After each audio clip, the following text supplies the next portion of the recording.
Martyrs for Palestine, college women for Islam, but ignoring homeless people that are literally right in front of your face. Why are we now more connected to global causes than our neighbors? We've traded the warmth of genuine human intimacy for the cold digital validation of ideological purity. Let's talk about how performative outrage is acting as a crutch that is quietly destroying our communities. Welcome to another psychological deep dive. If you are new here, make sure to subscribe. I am one of the only lesbians on YouTube that calls out the bullshit from both sides of the political spectrum, but currently I lean to the right. People in the year 2026 are technologically the most connected, but emotionally, possibly, in my opinion, the most isolated group in the history of the world. We are constantly trading human bonds, actual human bonding, for the online validation of echo chamber tribalism. So how did we get here? The illusion of intimacy. Modern activism has become a substitute for belonging, and how this shift is incentivizing outrage at the expense of our souls. Humans were meant for physical, emotional, mental, spiritual connection. Our brains are wired to be able to handle each of those tasks while growing and learning through each interaction. But here's where it gets tricky. Digital engagement, clicks, likes, comments, shares, these all trick the brain into feeling connected. This guy explains it perfectly. Listen. The world shut down. By 2023, 58% of Americans said they felt lonely often or always. Among teens, that number climbs above 70%. For years, down in Stanford, there was a course called the Persuasive Technology Lab, where again, people would get trained in how to make, an itch coming from the apps and from the social media platforms. And it's not something which we choose to have happen. This is a deliberate design decision on the basis of the technology developers. Social platforms aren't passive tools. They're emotional architectures, interactive systems built to poke your brain, hijack your attention, and keep you scrolling like it's a full-time job. They don't wait for you to use them, they make sure you do. The way that the social media platforms work is that you cannot be guaranteed to get a good hit, a positive response every time you post something. And that is part of the process, because when it comes to these sort of compulsive behaviors, it's that little bit of uncertainty that it creates this sort of anticipation. Every scroll, like, or ping, that's your brain's dopamine circuit lighting up like a slot machine. Not because it's fun, but because it's unpredictable. You're not addicted to the payoff, you're addicted to the maybe. Maybe it's a like. Maybe it's a comment. Maybe it's your ex liking your story at 2 a.m. And your brain, it eats maybe for breakfast.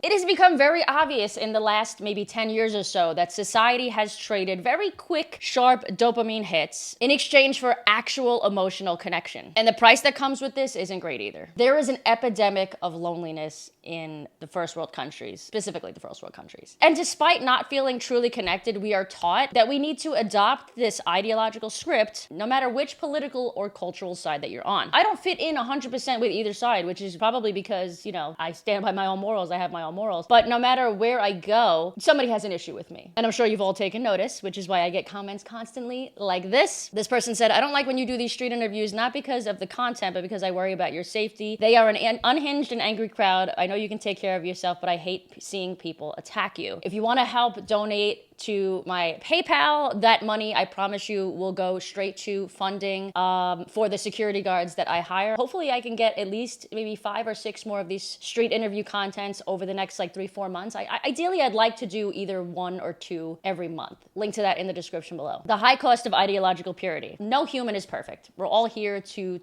be taught, to learn and to be learned, to learn and to teach. Someone will literally find almost anything to be upset over. And of course, the internet and outrage culture will make it seem 100 times worse than it really is. The psychological burden of having to maintain a perfect public persona needs to be studied, because half of the these people are posting and championing for are a direct threat to their safety. People like myself have lost lifelong friends, or friends, for 10 years or so, over having different morals that these people probably don't even believe in, to be honest. All because they were terrified of being on the wrong side. This, again, is also creating more loneliness. And because of this, there's also been an extreme amount of loss of trust. trust between people. Listen, the world isn't pure, okay? Shit happens, friendships break up, relationships end, but it never used to be because of what people actually believed in, right? Like, it's okay to believe in something. Now these things are ending because of what people don't believe in. I genuinely don't think the majority of these types of people believe that men can be women and women can be men. It's very strange times that we're living in here. From a very young age, we know the difference between males and females, but people refuse to acknowledge it because activism and false pureness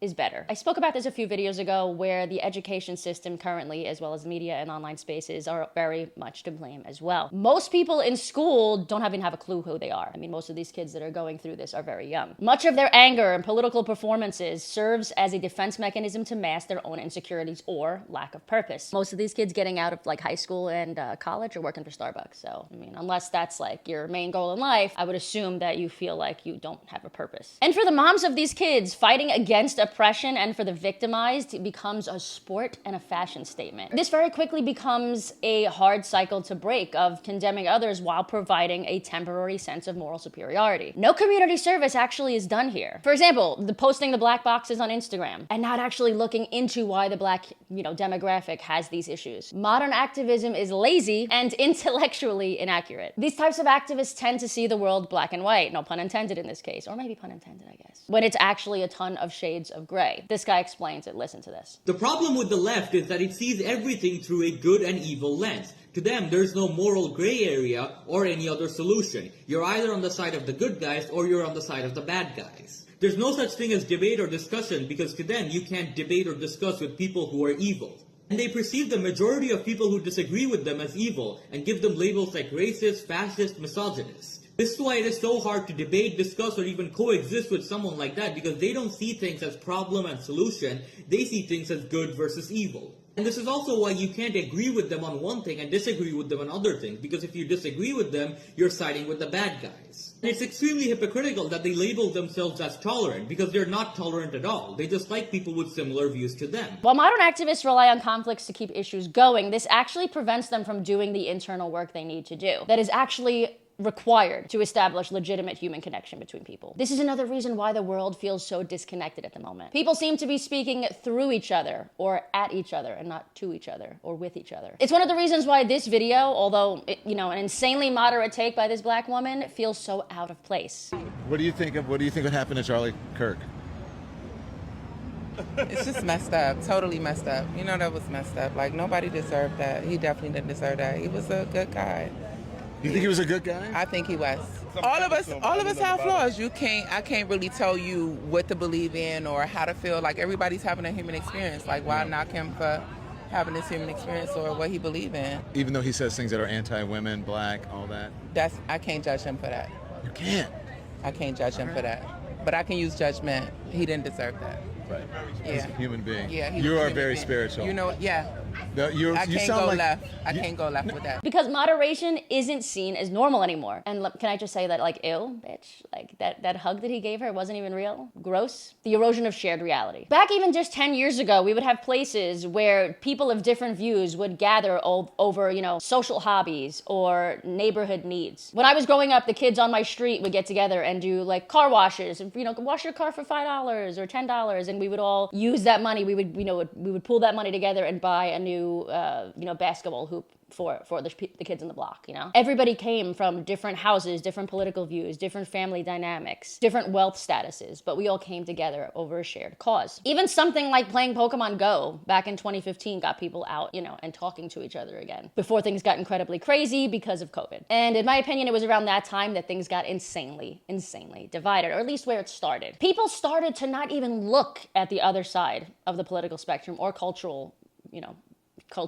people on the other side of cultural issues as normal people. This was obvious in the Don Lemon video we just saw. And because of tribalism on either side, but in this case mainly on the left, if you even dare to speak to somebody on the other side or treat them with some kind of empathy or see them as a human, you were outcast. You were seen as committing treason. Again, modern activism has replaced human connection. Listen to this video by my friend Anthony, who helps explain how it manifests chemically. This is wild. Listen. We're living in a time of political fundamentalism where both sides of the spectrum have gone so far they've met each other at the other end, a phenomenon called the horseshoe theory. New neuroscience research is beginning to show what this horseshoe effect might look like neurophysiologically. Participants in this study were asked to watch a debate while their brains were scanned, and scientists observed synchronized brain activity, meaning the same regions were active for both people on the far left and the far right. And this synchrony became more pronounced when the language they heard was politically provocative or extreme. Researchers then looked at how emotional arousal influenced this neural pattern, measuring galvanic skin response, also known as skin conductance, which reflects the body's stress response. Findings were symmetrical here too. Individuals with extreme views, whether on the left or right, showed shared physiological arousal. So, both neural and bodily synchrony. And notably, this wasn't driven by ideology itself. It was about emotion regulation. When emotion regulation becomes compromised, so does our capacity for nuance. Psychological studies on authoritarianism show something similar. On both the left and the right, authoritarianism converges at dogmatism or rigid belief structures. In short, both are cognitively inflexible. Untangling this knot of rigidity depends on our ability to think metacognitively, or to think about how we're thinking. That slows the nervous system, and when we do that, those reactive brain regions quiet down. This systemic tribalism creates an extremely fragile society where collective problem solving, which is one of the reasons Mamdani and other socialists are winning these current elections, because people think this is a good thing, has been sacrificed for symbolic victories, so to speak. Like hiring a female fire chief just because she was female, because she, didn't actually have any fire experience. Listen. What Mamdani has done, and this is what happens with socialism, they deliberately take steps that make no sense and smile at you while they tell you it's the right thing to do. He has appointed a female fire chief who never served in the fire department. She was in the EMS department, which means that she was in the ambulances for 25, 30 years, treating people who were injured. That's an incredibly honorable position. That's not a fireman. What that move did and was designed to do is to show everybody, I am in control. I am doing things that are objectively ridiculous because I have the power. Again, modern activism is about power. They think it's about power. They think it's gaining them power when it's not, but they think it is. It's not actually helping people. For years, I've thought the extremists on the left and right were both wrong. I still stand by that. That's no secret, but what I have learned that at least in the last 2 years or so, the most revolutionary act at the moment, at least in my opinion, is seeing the other side as human, seeing them for their flaws, and choosing to be vulnerable on your own side of things. To have relationships, or at the very least, debates and talks with people that you view are on the other side. People who think differently than you, who live differently than you. Instead of standing by, a political ideology without proper critique. I think that's the way forward. Let me know what you guys think in the comments. If you enjoyed this video, give it a big thumbs up, and make sure to subscribe if you haven't already. And other than that, I will see you guys back here in a few days with a brand new video. Until then, keep calling out the bullshit. Bye, bitch.